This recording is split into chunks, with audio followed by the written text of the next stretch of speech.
पहला ख्याल यही रखूँगा कि मुझे पर्ची नहीं मिले और मैं उससे पहले ख़त्म कर दूं, क्योंकि इस हॉल में मैंने बहुत सारा कार्यक्रम अटेंड किया है और मैं उधर बैठता था, तो आप सब लोगों का दर्द भी मुझे पता है। तो मैं ज़्यादा नहीं बोलूँगा।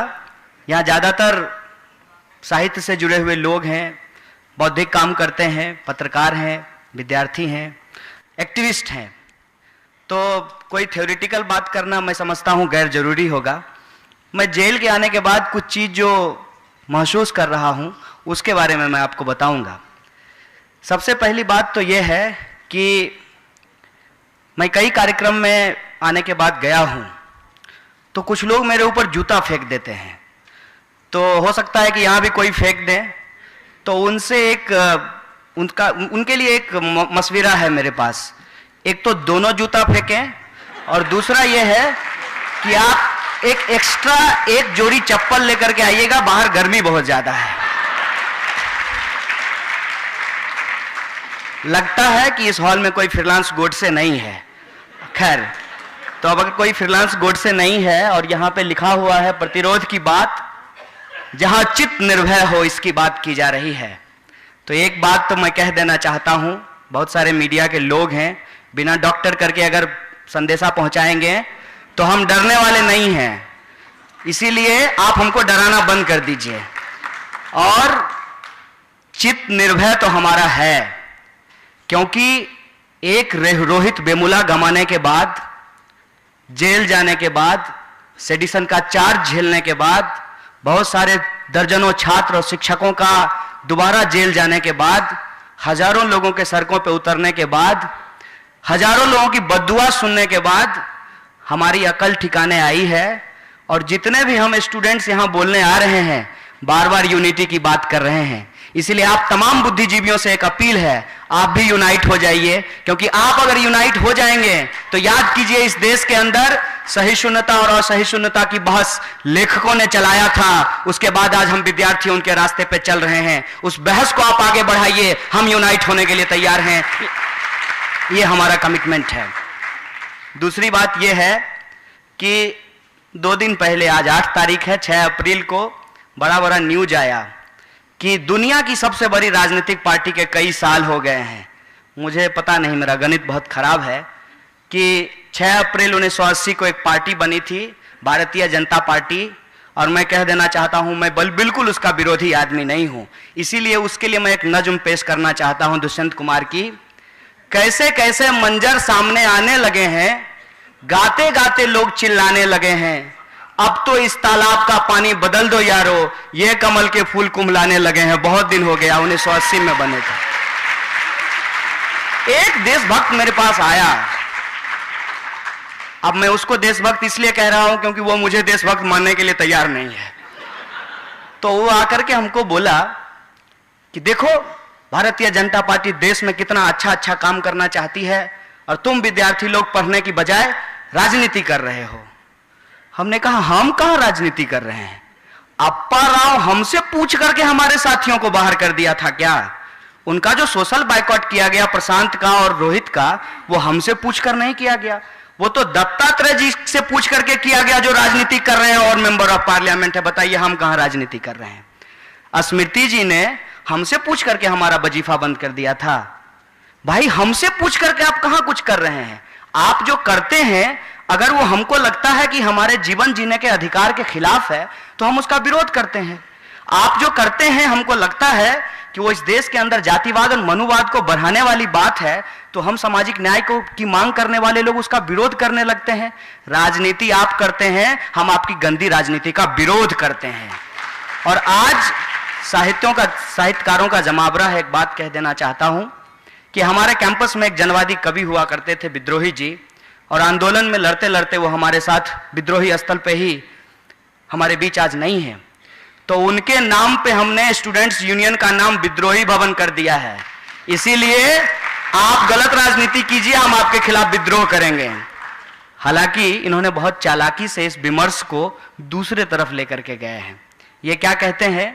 ये कहते हैं कि राष्ट्र सबसे ऊपर है, भारत माता की जय तो कहना ही पड़ेगा।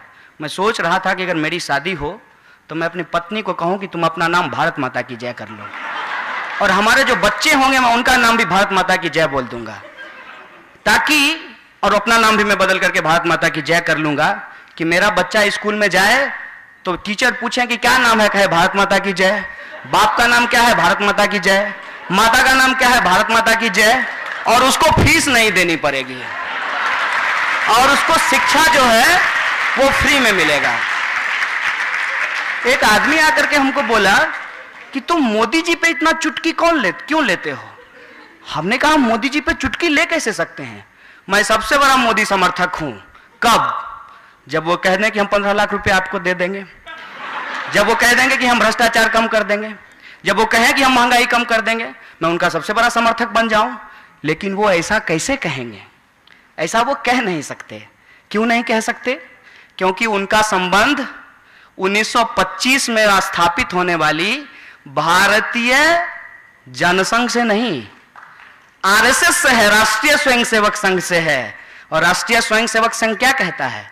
उसको राष्ट्रवाद से कोई मतलब नहीं है, उसको हिंदू राष्ट्र बनाना है। इसीलिए उसको मत बोलिए कि ये राष्ट्रवादी लोग हैं, ये हिंदू राष्ट्रवादी लोग हैं। और हिंदू राष्ट्र कैसा होगा?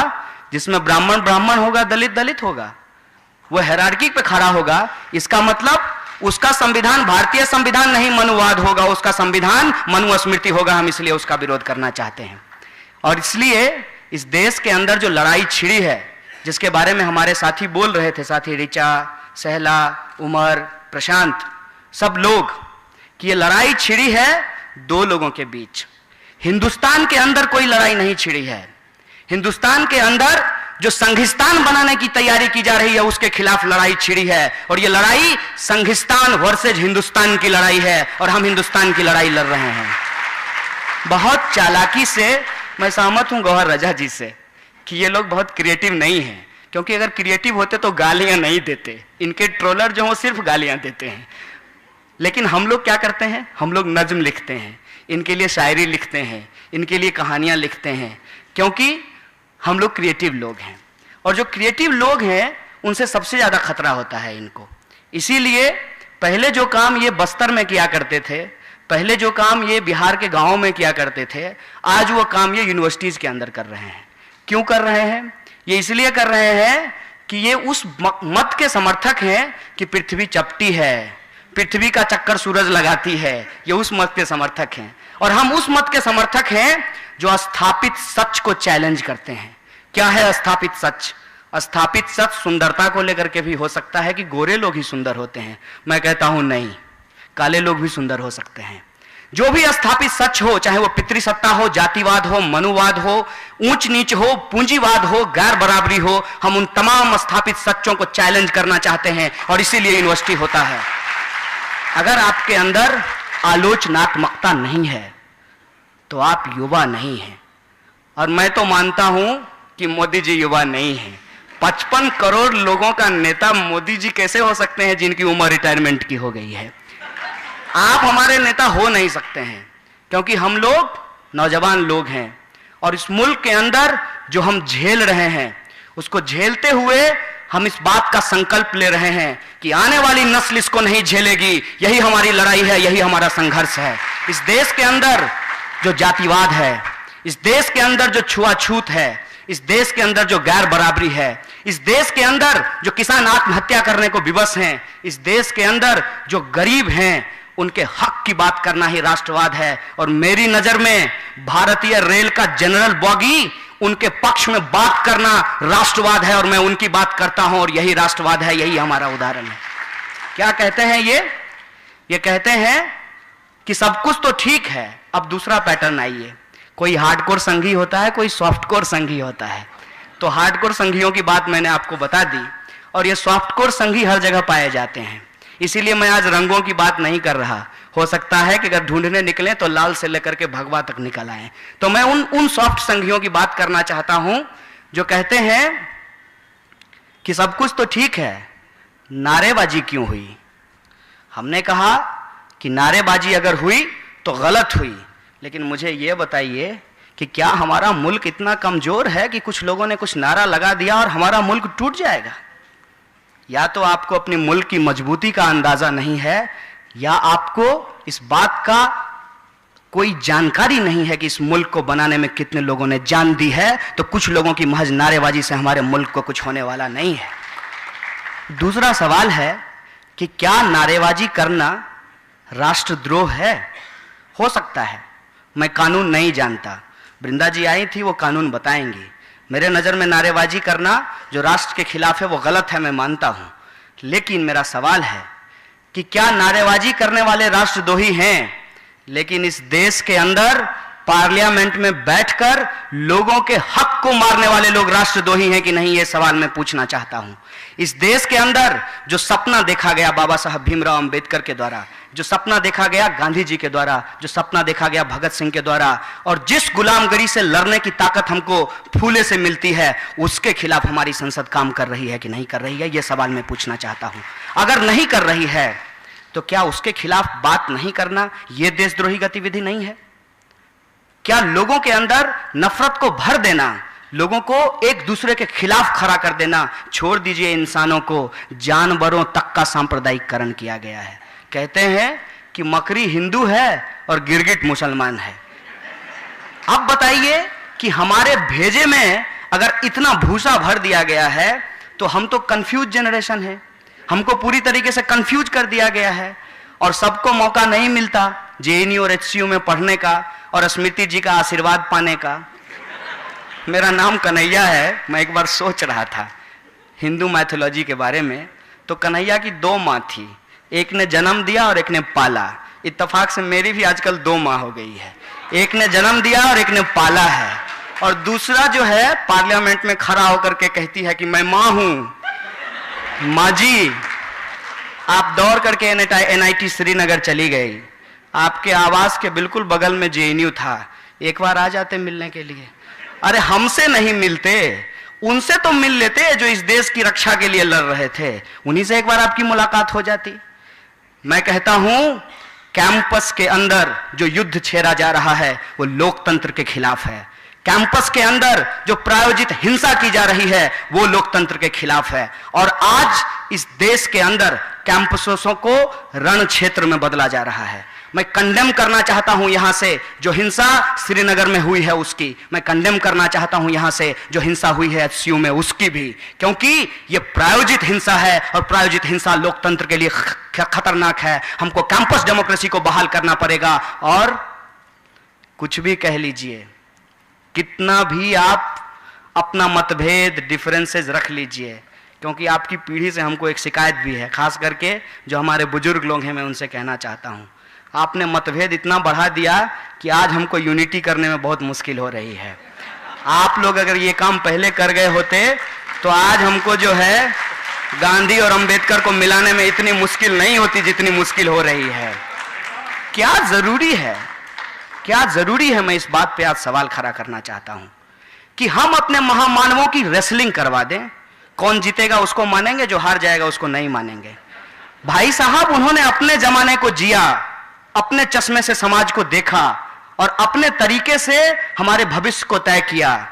हम अपने जमाने में रह रहे हैं, अपने चश्मे से देखते हैं, जरूरत पड़े तो चश्मा उतार करके देखते हैं, और जिनकी जरूरत जहां पे मिली उनसे हाथ मिलाते हैं। और हमको लगता है इस देश के अंदर अगर आपको फ्रीलांस गोडसे से बचना है तो अंबेडकर और गांधी की बात करना पड़ेगा और आपको गांधी की तरह जान देना पड़ेगा। और मुझे तो कहीं नहीं मिला जहां अंबेडकर और गांधी हिंसा के सवाल पे एक दूसरे से सहमत होते हुए ना दिखाई दे। बार बार बाबा साहब भीमराव अंबेडकर ने डेमोक्रेटिक मीन्स की बात की और बार बार गांधी जी ने अहिंसात्मकता की बात की। दोनों एक जगह हैं, तो इस संघीय हिंसा के खिलाफ हम दोनों के साथ क्यों नहीं खड़े होते हैं? यह जो देश के अंदर लोकतंत्र के ऊपर हमला हो रहा है, हम दोनों के पक्ष में क्यों नहीं बोलते हैं? और मैं कह देना चाहता हूं हमारे भगत सिंह के बारे में, जो हमारे क्रांतिकारी लोग हैं वो बहुत सहज भाव से भगत सिंह को अपनाते हैं, बिल्कुल अपनाना चाहिए। लेकिन वही भगत सिंह कहते हैं इनकलाब और बम और पिस्तौल से नहीं आता, इनकलाब विचारों की शान पे तेज होती है, विचारों की लड़ाई है और इस विचार की लड़ाई को हम आगे बढ़ाएंगे। और आज तमाम तरीके के जो सेमिनार्स हो रहे हैं, जो कार्यक्रम होते हैं, मैं उनमें एक बात कहता हूं, जो लड़ाई हम कैंपस में लड़ रहे हैं, इस सेमिनार हॉल से बाहर निकल करके वो लड़ाई हमको गांव में जाकर लड़नी होगी। और सहला ने जो कहा कि किसानों को आज किसान के बच्चों के खिलाफ खड़ा किया जा रहा है, किसान के बेटे को सैनिकों के खिलाफ खड़ा किया जा रहा है, हम इस बाइनरी को खारिज करेंगे, इस युग्म को हम तोड़ेंगे और हम बताएंगे कि इस देश के अंदर हक की लड़ाई हम सब की लड़ाई है और हम सब मिलकर के इस लड़ाई को लड़ेंगे। आप हमको बांट नहीं सकते हैं, आप हमको कंफ्यूज नहीं कर सकते हैं। कम पढ़ा लिखा है, हालांकि संघी लोग कहते हैं कि 28 बरस उम्र हो गया अभी तक पढ़ ही रहा है। तो मैंने कहा यही इस देश का दुर्भाग्य है कि बहुत सारे लोगों को पता ही नहीं है कि पीएचडी करने में कम से कम 28 बरस लग जाती है। अगर सबको पीएचडी करने का मौका मिलता तो शायद इस पूरे मुल्क के लोगों को पता होता कि पीएचडी करने के लिए 28 बरस की जरूरत होती है। कितनी भी जल्दबाजी कर लें, बहुत प्रेम करते हो हम अपनी पत्नी से और हम चाहते हैं परिवार बढ़ाना, कम से कम 9 महीने का इंतजार करना होता है। तो पीएचडी करने के लिए भी 28 बरस लगता है मेरे भाई। मैंने देश पे कोई बहुत बड़ा गलत काम नहीं कर दिया है। और आपके सब्सिडी का पैसे की जो बात है उसमें मैं एक बात कह देना चाहता हूं कि सही जगह खर्च हो रही है। गलत जगह तो वो है जहां 5 लाख का लोग सूट पहन करके फ्लाइट मोड में अनवरत रहते हैं। सही जगह इसलिए खर्च हो रही है कि अगर मैं एक खराब परिवार से, खराब मतलब आर्थिक रूप से खराब, नैतिक रूप से खराब नहीं है, खराब परिवार से आकर के जेएनयू में पढ़ रहा हूं, इससे ज्यादा इस्तेमाल और सब्सिडी का क्या हो सकता है।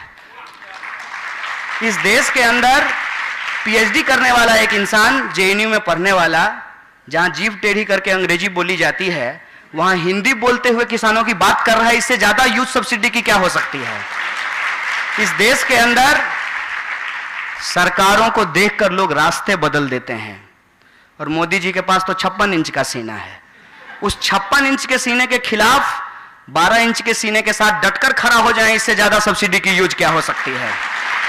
इसीलिए दोस्तों, ये लड़ाई इस मुल्क को बचाने की लड़ाई है और इस मुल्क को बचाने की लड़ाई में वो तमाम लोग जो अपनी कुर्बानी दिए हैं, हम सबको याद करना चाहते हैं। चाहे वो बाबा साहब भीमराव अंबेडकर हो, चाहे महात्मा गांधी हो, चाहे नेहरू हो, चाहे भगत सिंह हो, चाहे सावित्रीबाई फूले हो, ज्योतिबा फूले हो, पेरियार हो, हम उनके रास्ते पे चल के इस मुल्क को एक समता मूलक समाज की स्थापना करना चाहते हैं। क्योंकि राजनीतिक लोकतंत्र को सामाजिक लोकतंत्र में परिणत किए बिना समता मूलक समाज की स्थापना नहीं हो सकती। इसीलिए जिसकी जितनी आबादी उसकी उतनी हिस्सेदारी की मांग करना चाहते हैं। कुछ लोग आकर के कहे कि तुम जो बात बोलते हो वो बहुजनों की बात है। हमने कहा तुमको समझ में नहीं आती है, हम जो बोलते हैं वो सर्वजनों की बात है। बोला कैसे? हमने कहा पेट सबका है, चाहे वो जनरल हो या ओबीसी, चाहे वो जनरल हो या एसटी। भाई साहब, भूख मिटाने की लड़ाई लड़ रहे हैं, आत्मसम्मान की लड़ाई लड़ रहे हैं। गरीबों की कोई पूछ नहीं होती है। अगर कोई कास्ट विश्लेषण करना चाहता है तो भारतीय रेल के जनरल डब्बे में जाए, उसको पता चल जाएगा कि वहां गरीब जनरल बैठा हुआ मिलेगा और बहुसंख्यक आबादी जो है वहां पे वो पिछड़े, दलित और मुसलमान और अल्पसंख्यक लोग वहां पे आपको मिलेंगे, महिलाएं मिलेंगी। ये हमारे समाज की सच्चाई है। हमको बांटो मत भाई, हमको बांटो मत, हमको कंफ्यूज मत करो। हमारा रास्ता बिल्कुल साफ है कि जो बात संविधान की प्रस्तावना में कही गई है उस एक एक बात को सच करेंगे, समाज में उतारेंगे। हमको नहीं मालूम कि ये पीढ़ी जीत पाएगी कि नहीं जीत पाएगी, लेकिन जो लड़ाई हमने छेड़ी है हमको लगता है कि ये बहस दूर तलक जाएगी। और जब बहस निकलेगी, जब बहस होगी, जब लव आजाद होकर बोलेंगे तो इस बोलने की आजादी को हम लोगों की आजादी के आंदोलन में परिणत करेंगे। इसीलिए कहा आजादी मांगा है और ये अंबेडकर जी ने लिखा है। अंबेडकर जी कहते हैं कि किसी देश से सिर्फ आजादी नहीं चाहिए, आप लोग भी जाकर के देखिएगा, देश में भी आजादी चाहिए। और देश से तो आजादी बाबा साहब भीमराव अंबेडकर जैसे लोगों ने लड़ करके ले लिया। उनके चाहने वाले आप सब, हम सब इस देश के अंदर जो भुखमरी, गरीबी और अत्याचार है उससे लड़ाई लेंगे और सामाजिक न्याय को स्थापित करके, समता मूलक समाज की स्थापना करके उनके सपनों को सच करेंगे। और मुझे पूरी उम्मीद है कि जो गुजारिश हमने आपसे की है वो गुजारिश आप लोग जरूर मानेंगे और इस कंफ्यूज जनरेशन को कंफ्यूजन से निकालेंगे। पिट पिटा करके जो हमारी अकल ठिकाने पे आई है उसको और आप अपना योगदान दे करके, अपनी लेखनी से उसकी सहायता करके इस आंदोलन को आगे बढ़ाएंगे और इस आंदोलन से हम इस समाज के अंदर इस बात को स्थापित करके कि हमको रोहित एक्ट को लागू करवाना है, हमको इस देश के अंदर एक एक लोगों के हक की बात करनी है, इस लड़ाई को हम आगे बढ़ाएंगे। ज्यादा बोल दिया, इससे ज्यादा मैं बोलना नहीं चाह रहा था। इतना ही बात कहकर मैं बात को खत्म करूंगा। बहुत बहुत धन्यवाद, बहुत बहुत शुक्रिया आप तमाम लोगों का। Khalid was, when Umar Khalid was actually, you know, he was not arrested. Kanhaiya was arrested, Umar was not arrested. At that time, who is this person? Ashok Pandit or someone who is supposed to be in the CBFC. He's supposed to be holding a very responsible post.